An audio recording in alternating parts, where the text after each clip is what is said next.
Kintsugi Heroes acknowledges funding and was made possible with support from the Community Broadcasting Foundation. Find out more at cbf.org.au.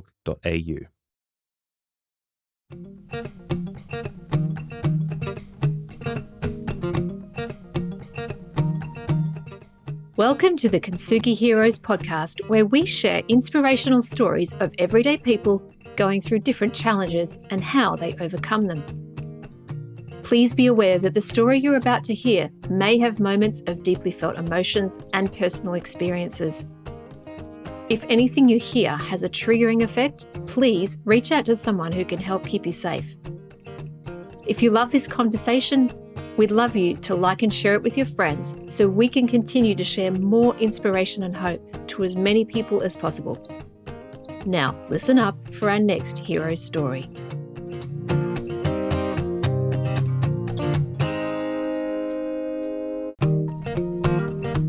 This week, Kerry Atherton hears the inspirational story of Narelle Gatti, a resilient mother and computer programmer who adapted to life after losing her sight at the age of 42.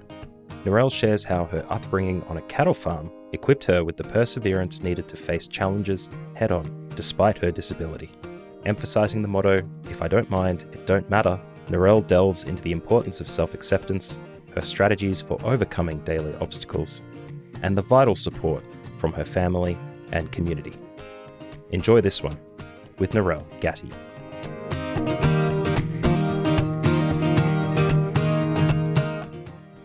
Welcome to another episode of Kintsugi Heroes. I'm Kerry Atherton and I'm your host, and today's guest is Narelle Gatti. In 15 minutes, when Narelle was 42, her life changed forever when she lost her eyesight. Narelle, welcome to Kintsugi Heroes. Thanks, Kerry. Thank you so much for having me. 15 minutes? Yeah, it probably was. Yeah. Yeah. I don't remember the time. I just remember it happened so quickly. I know. When you told me about that, I was just astonished at how quickly everything Yeah. just changed for you. But before we talk about that day, could you take us back and share what life was like before that?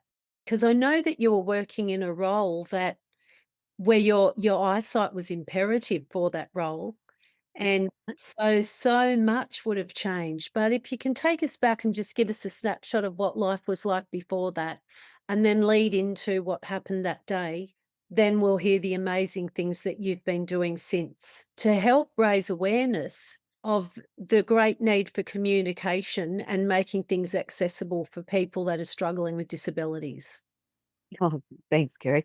Yeah, look, I'm a typical mum. When all this went down, my dad had died about 18 months prior.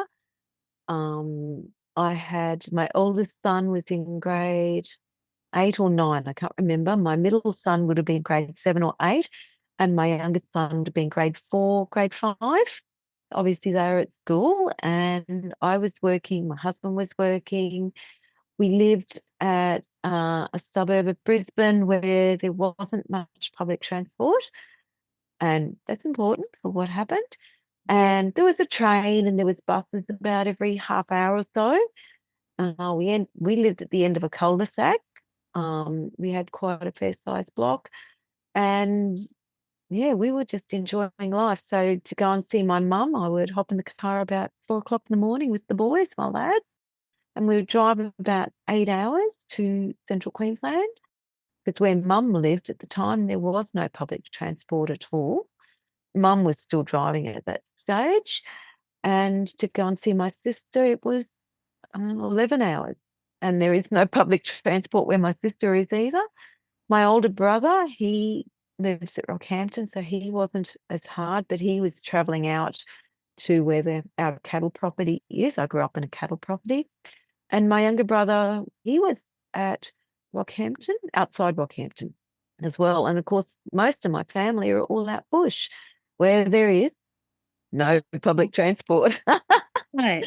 Wow. And Yeah. so we were living in a suburb north of Brisbane and having a lovely time. And I was working in Brisbane itself. I was working in the public service. I'm a computer programmer by trade, so I was writing code, cutting code, whatever you want to call it. And part of my work involved validation. It required looking at maps, a tool called Esri. And that is a mapping tool that you won't realise you're looking at, but you do see it all over the place. And it was validating, and that's the way I had to validate and test my code that the results we got were correct, because I could look at the maps and say, in essence, road A connects to road B. In essence, that's the very basic of what we were doing at the time. So, yeah, that was really important. And I started that job only about 3 months before, and I started having car accidents, which really threw me. And I thought, oh, something, that car suddenly popped up.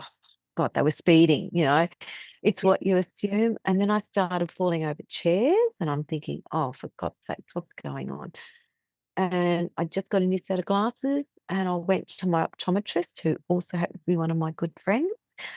Basically said, Lisa, I think the glasses have got a problem. And she said, what do you mean? And I told her what happened. So she started getting me to do a test called FEEL.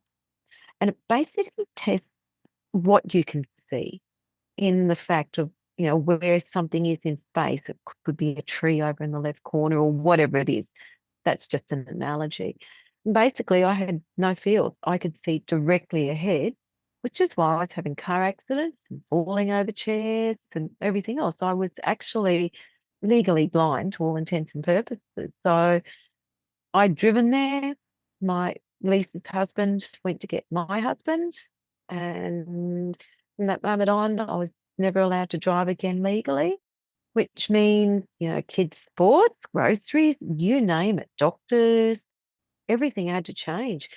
Even, dropping the kids off and getting kids to and from school, everything that I was doing as a mum, as a wife, had to change because I couldn't do it.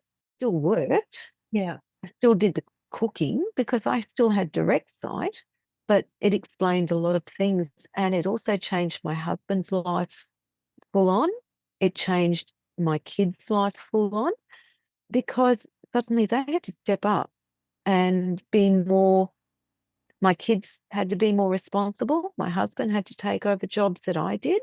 Yeah. Because I couldn't drive the kids to footy practice or cricket practice or, all of those things. I couldn't do any of it.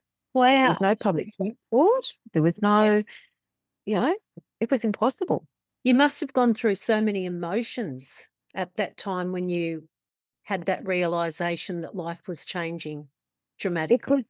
could, in a way, but because, don't forget, I have 2 autistic kids as well. They were all at school.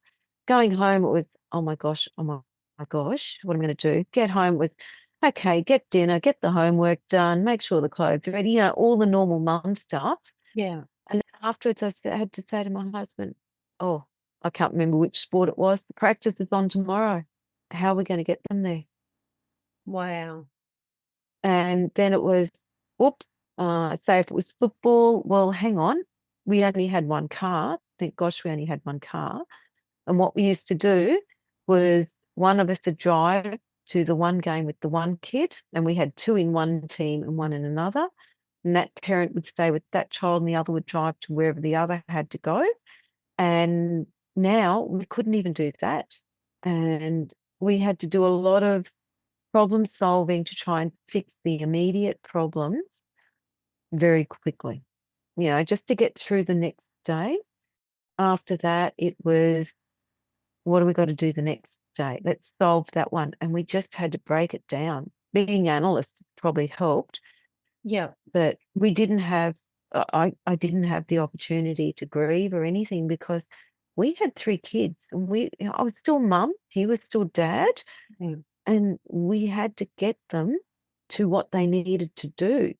And I remember I rang a friend of mine that I was very close to and told her, and she went, oh, okay. Because what do you say? And she was brilliant. And, she was actually, at that time, we didn't realize that she was ill as well. And we just had to problem solve very quickly to get things through. It was hard. It was, looking back, I just don't know how we did it. We just did it. because we had no option. Narelle, do you think growing up on a property, because you said you grew up on a cattle farm, Yeah. there's a lot of resilience in the background, isn't there, with farmers and their families? Do you think that that made an impact on how you were able to get through this hard time? Yeah, I like what a friend once said, you're tough because your father was tough on you.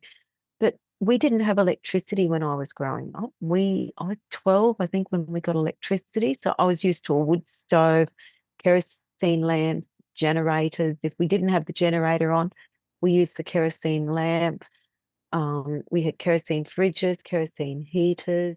We didn't have a shop. The nearest shop was only covering the basics. So if you needed food, it was an hour away. So we made do. Mum grew the veggies. We had to ration water in the dry time. We had cattle, but you learnt to make do because that's what we had. And making do was probably our saving grace because, even with the groceries, we just suddenly made sure we always had milk powder in the cupboard. So if I didn't have milk, well, we had milk powder. Yeah. If they didn't eat it, they'd get over it. Yeah. We just had to do things like that. And we would shop. We always had like the spare packet of Weet-Bix, the spare whatever it was. Like we started buying meat. Well, I always bought meat in a bit of bulk, but we actually bought meat in bulk. We went and got a freezer because then we didn't have to worry about that so much. It was just easier. We bought bread in bulk. We bought milk in bulk. Everything we just did in bulk. And then because then the food was there. If Mark couldn't go shopping, it didn't matter. The food was there. We just had to change. And really, it was going back to what I grew up with in doing that. But clothes are an issue because, kids growing out of their clothes really quickly. Uniform shop at school, I couldn't get to the uniform shop.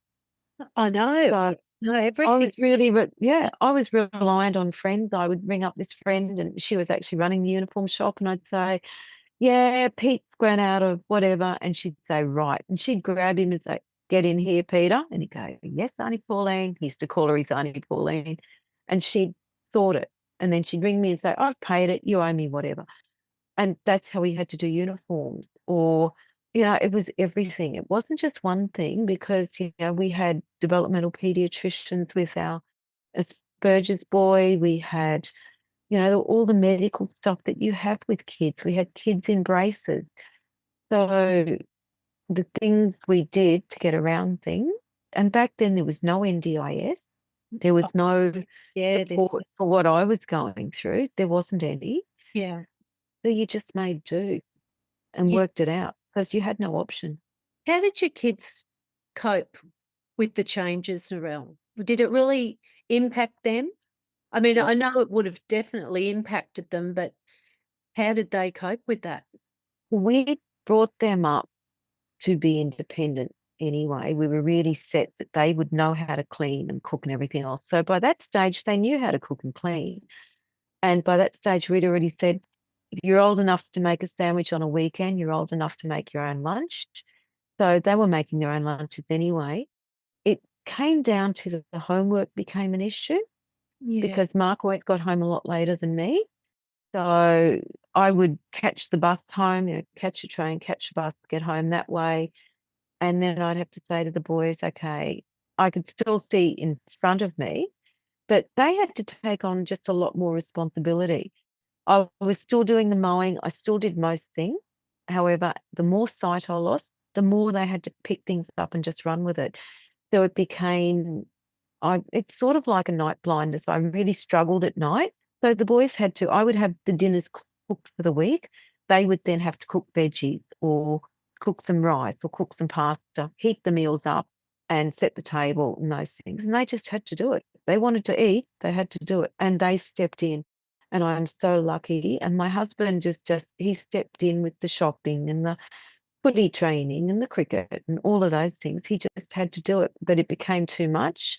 So the kids didn't get to do that in the end. They didn't ever work outside the home because with only one person with a license having to go and do the grocery shopping and do everything else, he couldn't then drive them to a job pick them up, and all of those things. That had to stop. That they never had those opportunities. It's impacted them that way. In saying that, they learned a lot of other skills. They never thought anything of mum just can't see properly. Like even to go for the parent-teacher meetings, I used to have to take the day off from work, and I used to catch the school bus with the kids. And that's how I got to parent-teacher meetings. And the kids used to hate it.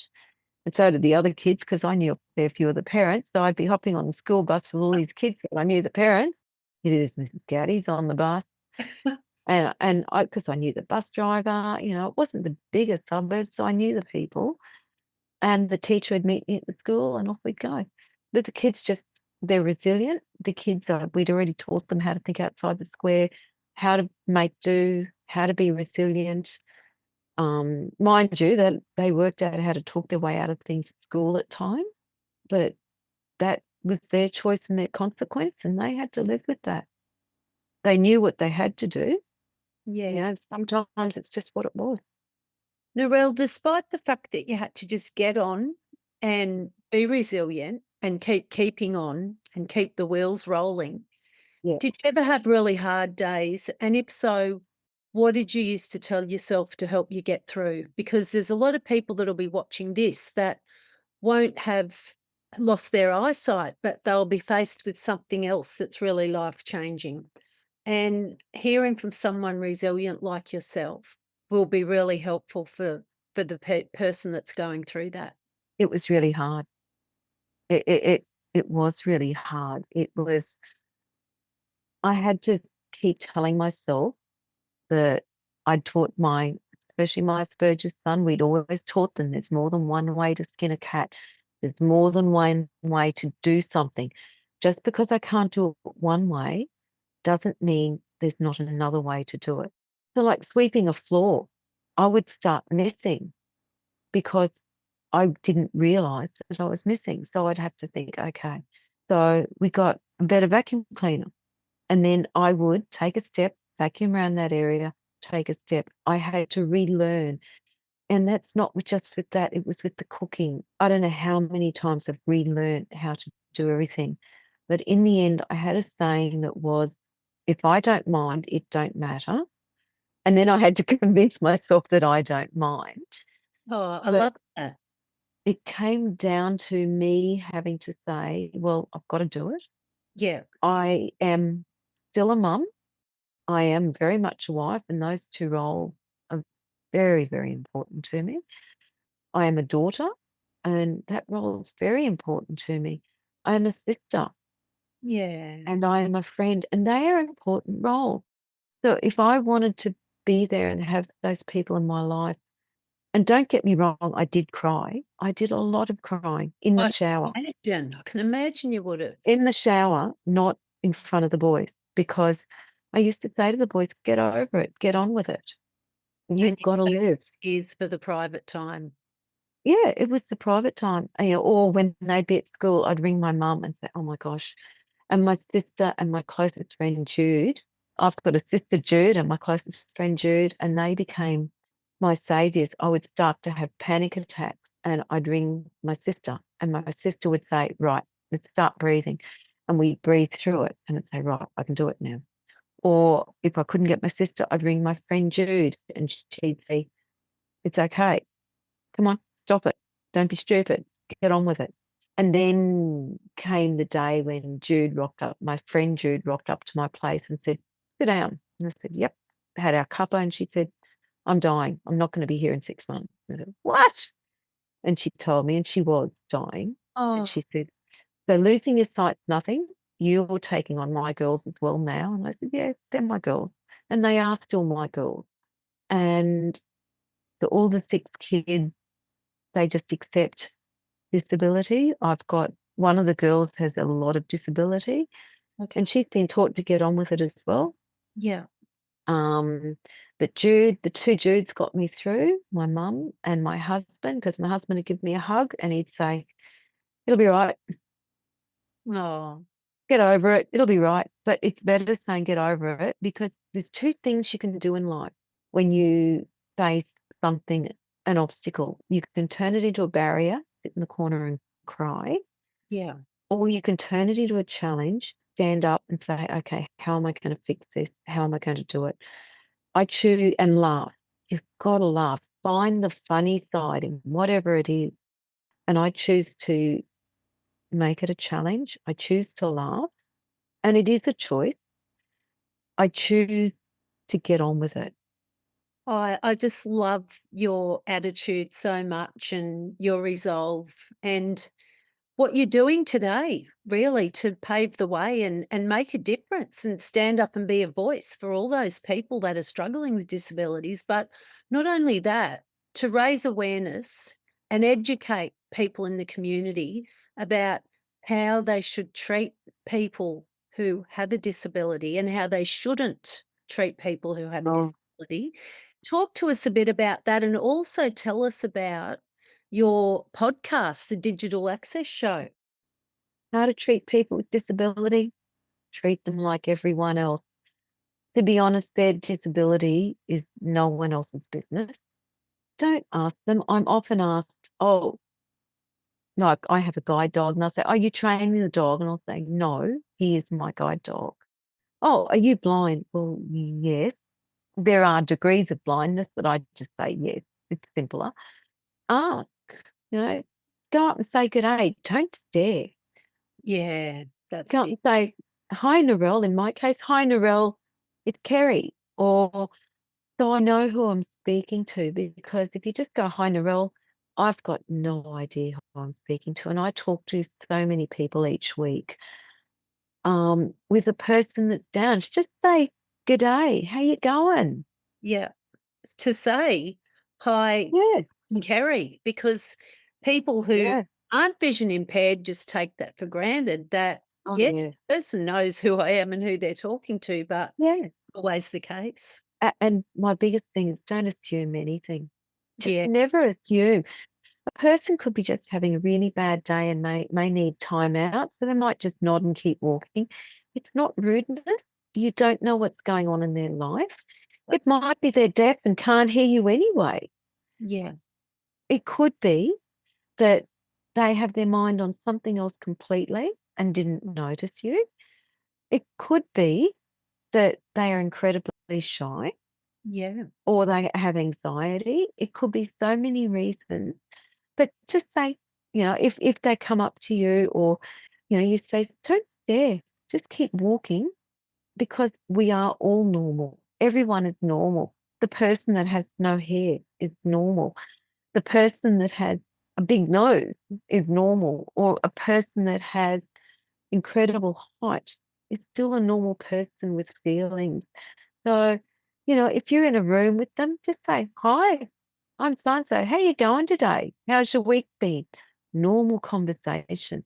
If they choose to tell you, they'll tell you. If they don't choose to tell you, that's fine, because yeah.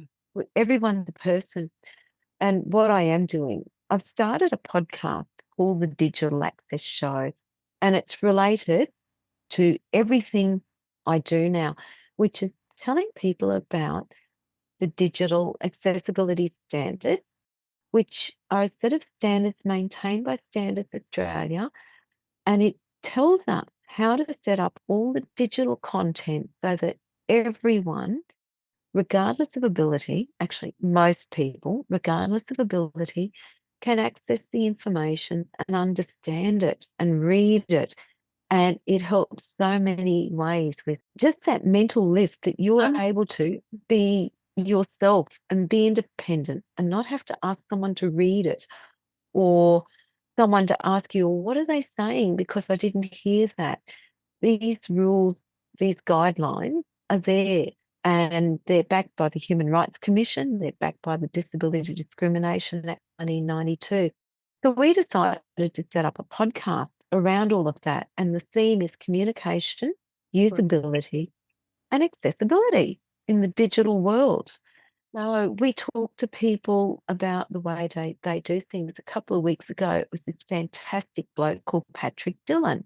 And Patrick is a disability employment specialist who also happens to be a quadriplegic, works full time, yeah, and it's how the tools he uses.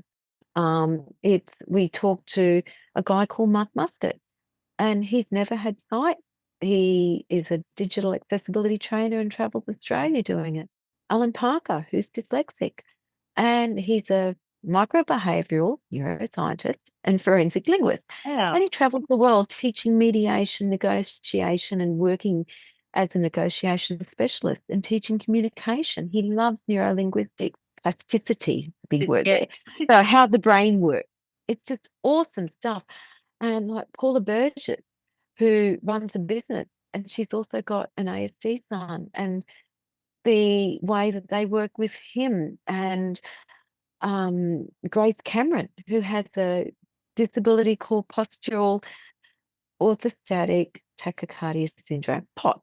Right. So she runs a business lying on a bed 23 hours a day, but she can't stand for too long.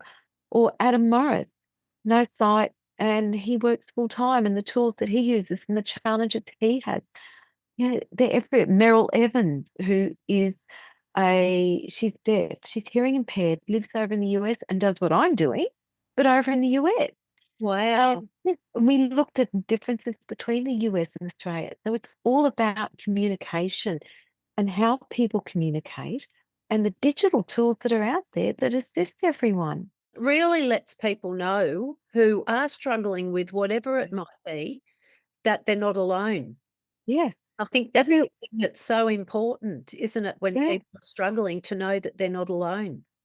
They're not alone, Kerry. There are so many people out there that are really either embarrassed, and that's sad because they've got no need to be embarrassed.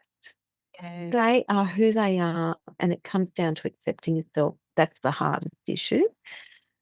Or they feel that other people just don't get it. But again, it's learning.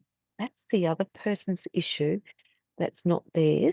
They go out, they be part of our society, be part of our community, because there are so many people in the world that do want them. I love that, Narelle. And look, just something that I was thinking when you were sharing about the different guests that you have, but also what's happening for our older generation Oh, in yeah. this digital world. I know that so many of them are feeling absolutely hopeless because they can't understand the new ways that are of Yeah.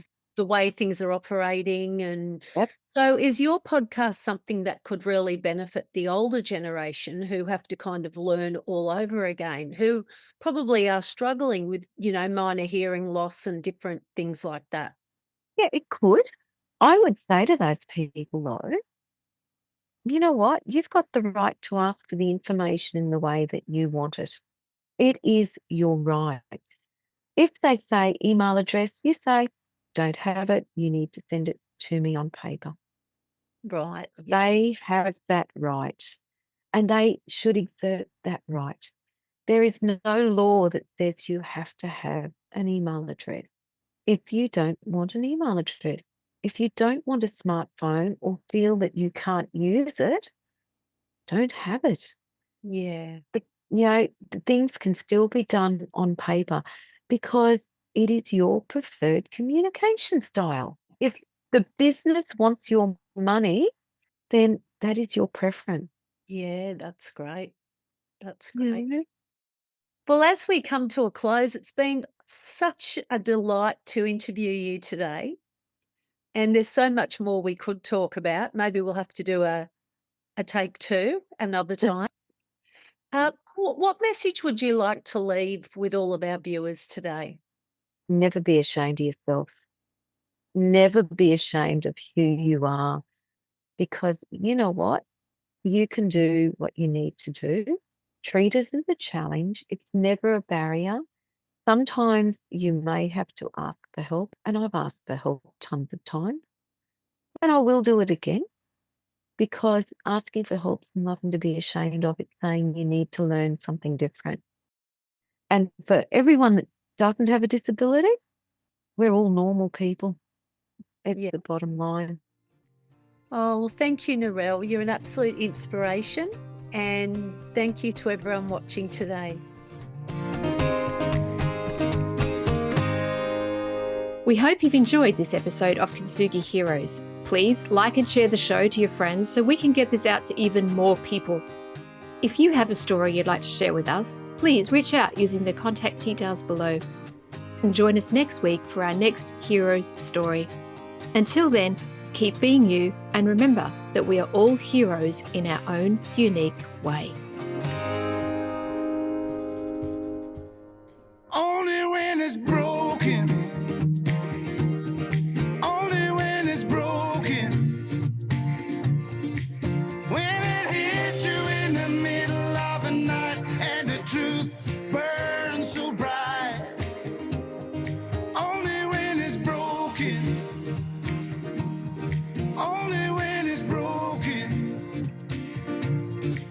Take pride in those cries. It's only for tonight, and then you rise. Only when you're broken. Only when you're broken. Only when you're